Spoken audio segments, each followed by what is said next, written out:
হাতিবাগানটা কখনো তাকিয়ে দেখেছেন কি অবস্থা? গড়িয়াহাটে আপনারা স্টল দিয়েছেন, ভালো কথা, কিন্তু স্টলের পেছনটা আবার কিন্তু তিপ্পল লাগিয়েছে কালো লাল।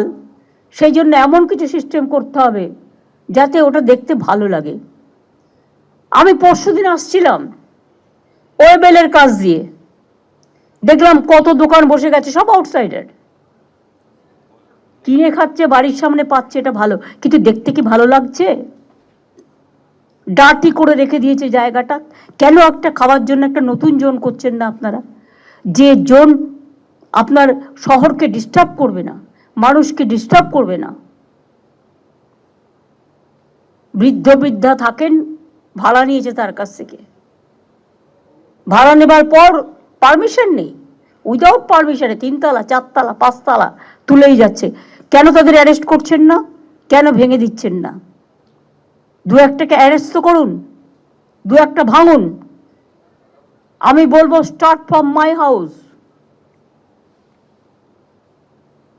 কেন আমি ইলিগাল জিনিসকে আমি অ্যালাউ করবো? যেই হোক, কোনো এমএলএ এমপি মিনিস্টার থেকে শুরু করে পুলিশ অফিসার, জেলা এসডিও ডিএম থেকে শুরু করে আইসি থেকে শুরু করে, কারো কারো অভ্যাস হয়ে গেছে আইসি হলে যতটা পারি ইনকাম করে নি, এসডিও হলে একটা সঞ্চয় করে নি, ডিএম যে কদিন থাকবো সঞ্চয় করে নি দেশে পাঠিয়ে দিই।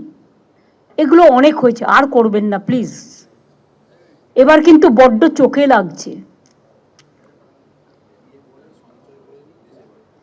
সল্টলেক আমার লজ্জা লাগছে। রাজারহাটেও শুরু হয়েছে এনক্রোচমেন্ট, সল্টলেকেও ইচ্ছা মতো সুজিত বোস লোক বসাচ্ছে কম্পিটিশন করে। কেন? কেন বাইরের লোক বসবে? এআরডি অফিসের অপোজিটে, যদিও আপনাদের আমি ছবি দেখাই, ভাববেন না যে আমি উইদাউট কাগজপত্রে আপনাদের কাছে চলে এসেছি। ছবি দেখালে নিজেরাই লজ্জা পাবেন। এর জন্য কত দিতে হয়েছে?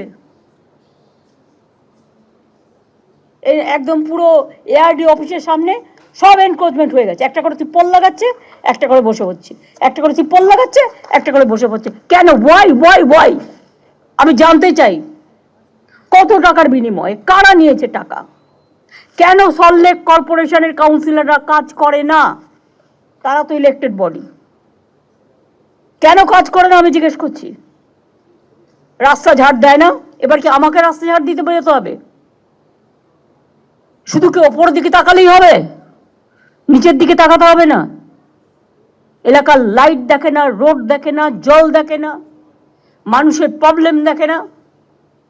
এই শহরটাকে আমি এত সুন্দর করে বানিয়ে দিয়েছি, কলকাতা শহরে ভিডিও করা ছিল কোন রাস্তা কত পর্যন্ত এনক্রোচমেন্ট আছে।